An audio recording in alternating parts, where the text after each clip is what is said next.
Teristimewa buat rekan-rekan media yang hadir pada kesempatan yang baik ini. Yang pertama tentu kita memanjatkan puji syukur ke pihak Tuhan Yang Maha Kuasa karena masih terus diberikan nikmat sehat hingga pada malam hari ini kita bisa melakukan berbagai aktivitas dan termasuk melakukan preskon pada kesempatan yang baik ini. Yang kedua, kami menyampaikan terima kasih dan penghargaan yang tinggi kepada rekan-rekan media yang telah meringankan langkah atas undangan kami sebagai bentuk dukungan yang sangat berharga bagi institusi Adiaksa. Rekan-rekan media, pada malam hari ini Direktur Penyidikan akan menyampaikan perkembangan penyidikan dugaan tindak pidana korupsi dalam tata kelola minyak mentah dan produk kilang pada PT Pertamina Subholding dan kontrak kerjasama tahun 2018 sampai 2023. Rekan-rekan media, sebelum Direktur Penyidikan menyampaikan rilisnya, ada beberapa hal yang ingin kami sampaikan. Bahwa yang pertama, penyidik pada jajaran Jampitsus dalam perkara ini sesungguhnya telah melakukan pemanggilan dan pemeriksaan setidaknya terhadap 273 saksi dan ada 16 ahli dari berbagai latar belakang keahliannya.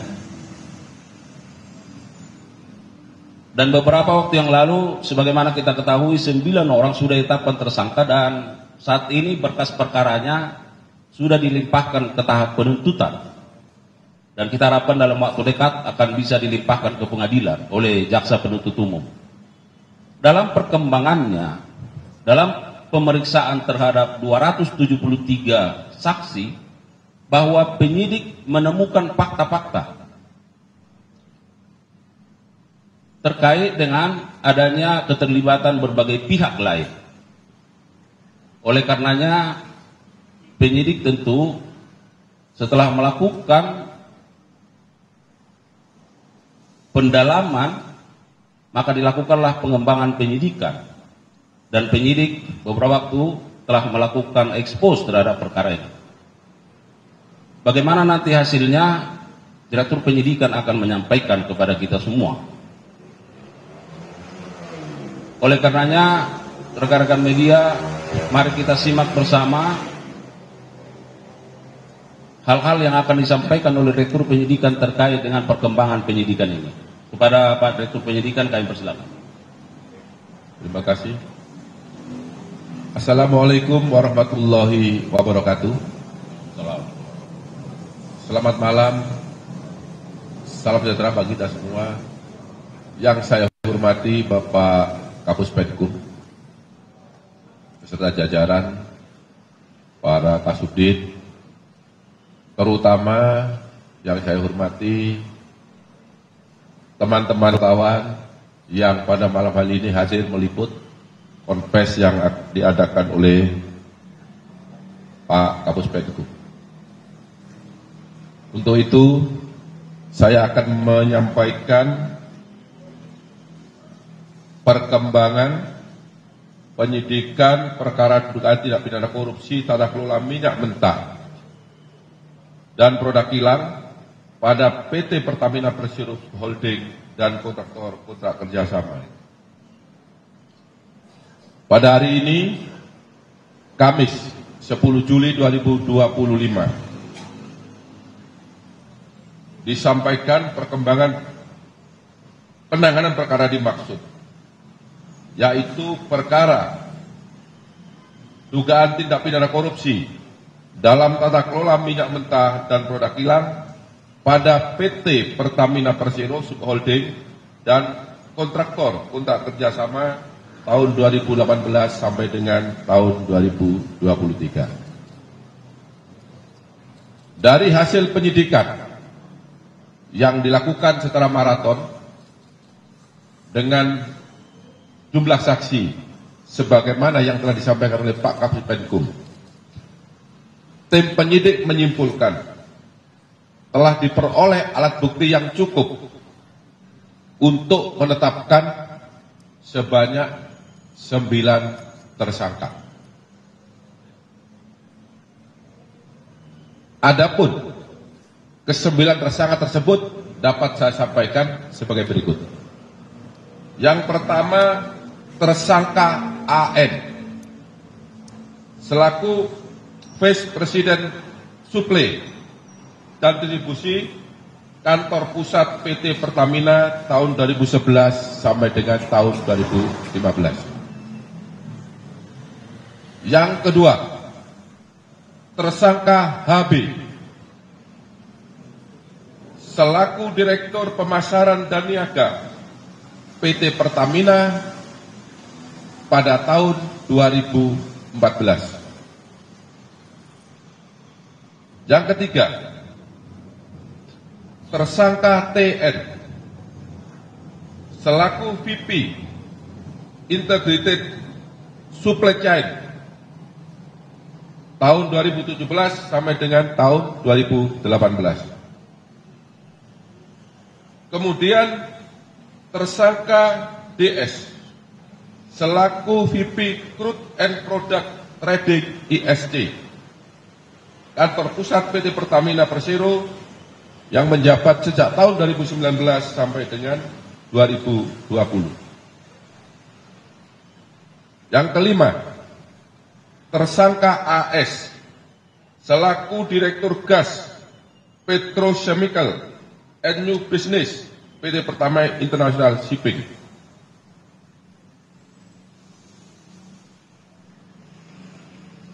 Kemudian yang keenam, tersangka HW selaku mantan SVP Integrated Supply Chain tahun 2018 sampai dengan tahun 2020. Kemudian yang ketujuh, tersangka MH selaku Business Development Manager PT Trafigura yang menjabat tahun 2019 sampai dengan tahun 2021. Kedelapan, tersangka IP selaku Business Development Manager PT Mahameru Kencana Abadi. Kesembilan, tersangka MRC selaku Beneficial Owner PT Tangki Merak dan PT Orbit Terminal Merak. Untuk para pejabat di PT Pertamina, sebagaimana yang saya sebutkan tadi, karena yang bersangkutan beberapa kali menjabat di tempat yang berbeda, maka tidak saya sebutkan jabatannya satu persatu.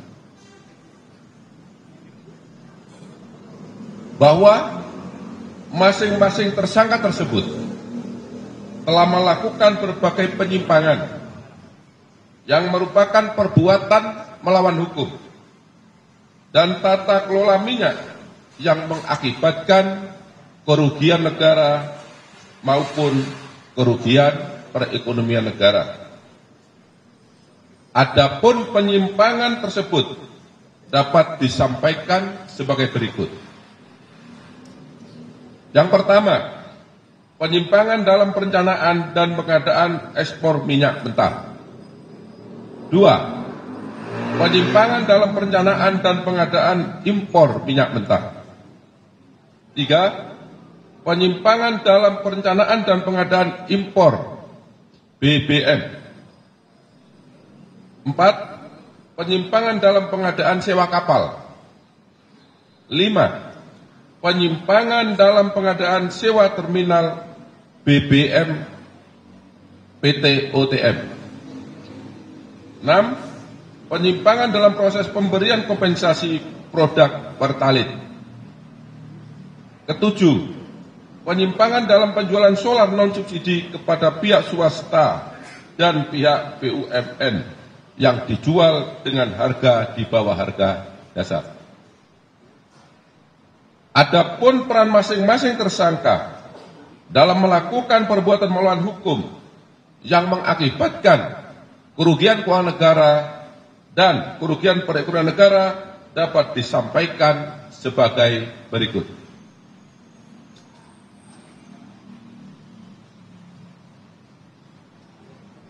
Tersangka AN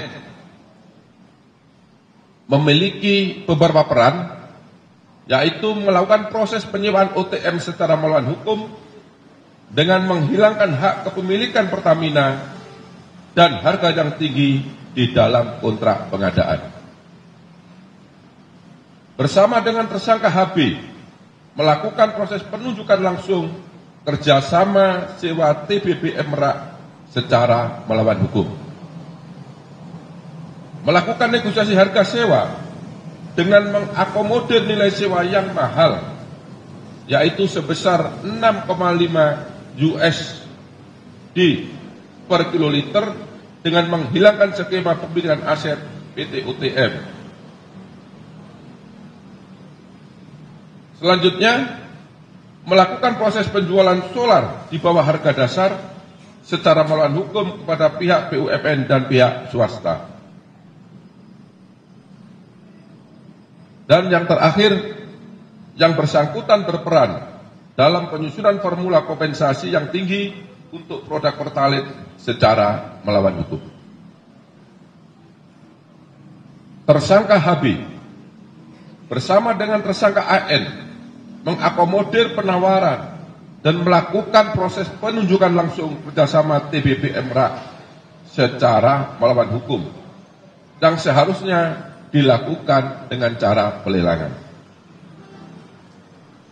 Kemudian melakukan proses penyewaan OTM secara melawan hukum dengan menghilangkan hak kepemilikan Pertamina atas objek sewa terminal BBM Merak dan harga yang tinggi dalam kontrak atau perjanjian.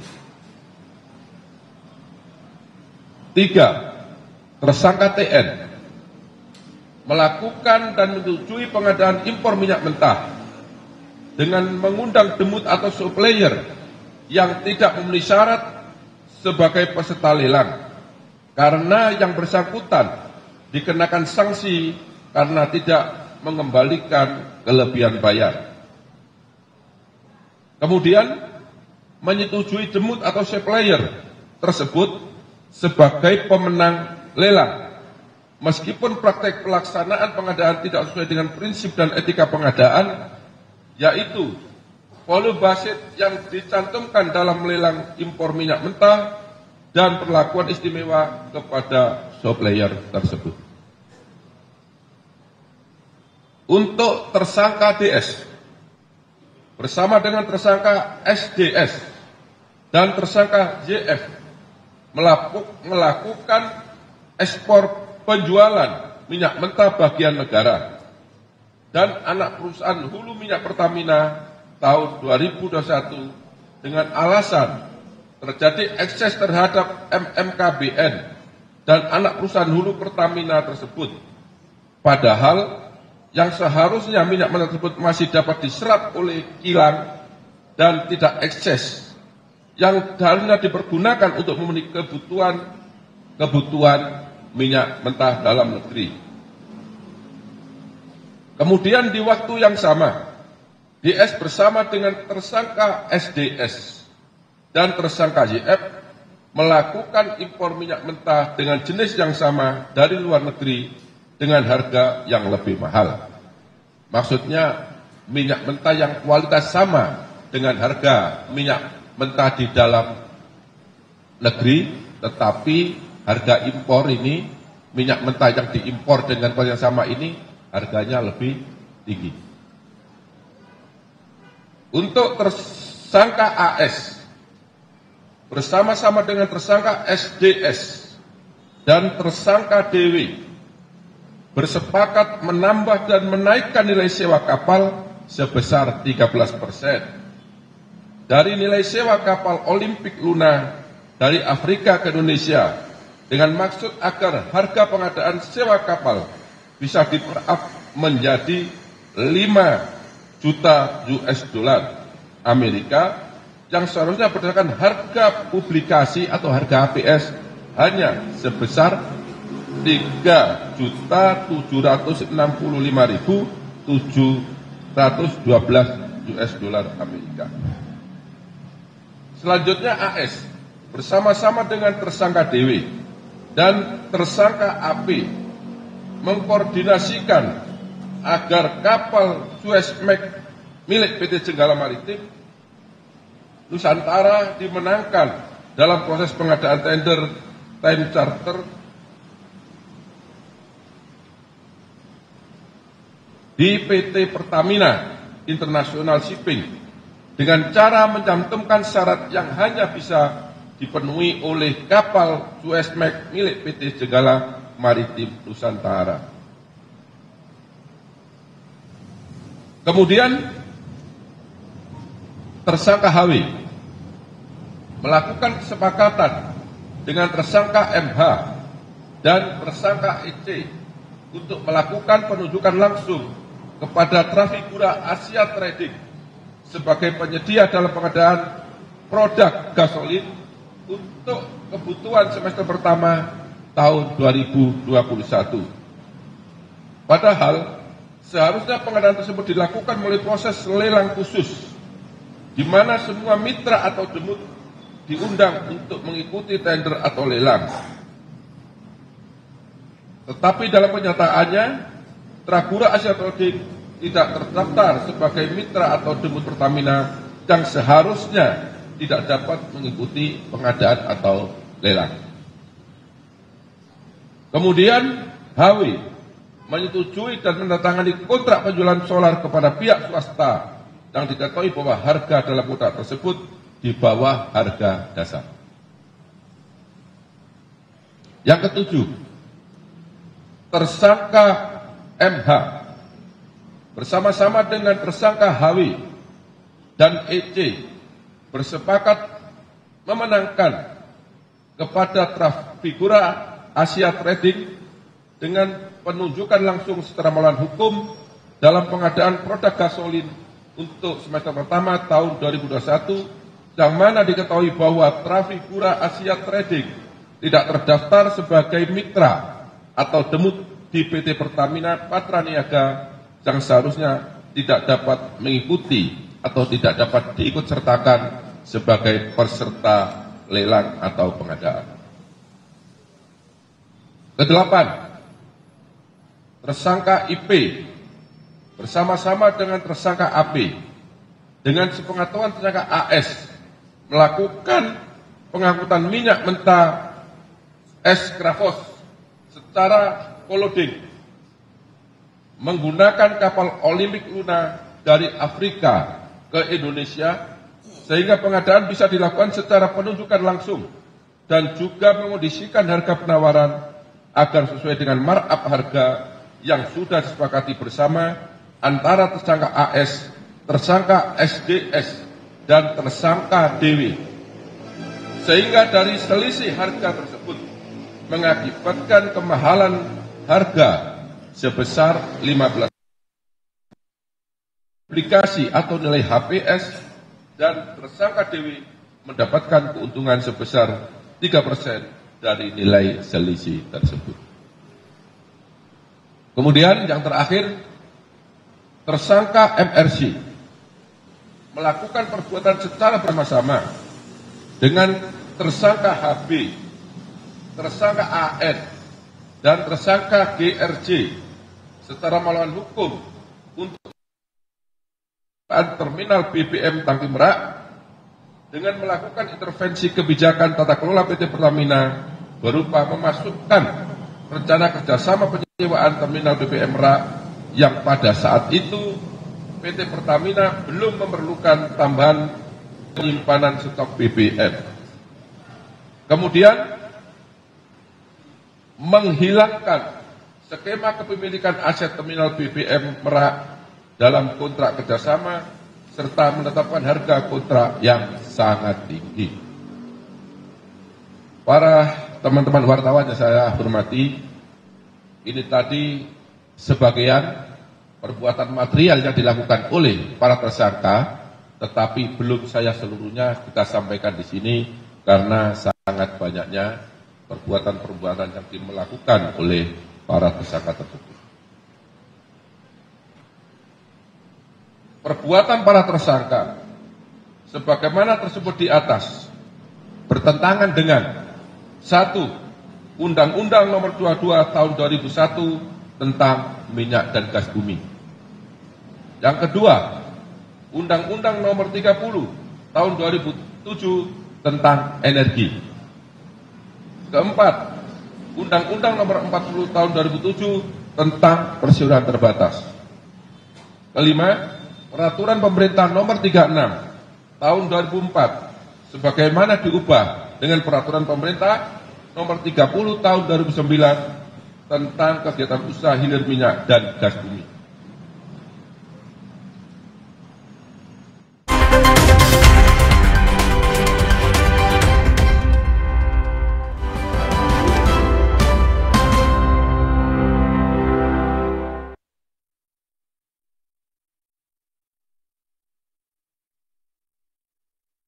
Terima kasih Anda telah menyaksikan Sapa Indonesia Malam, didukung oleh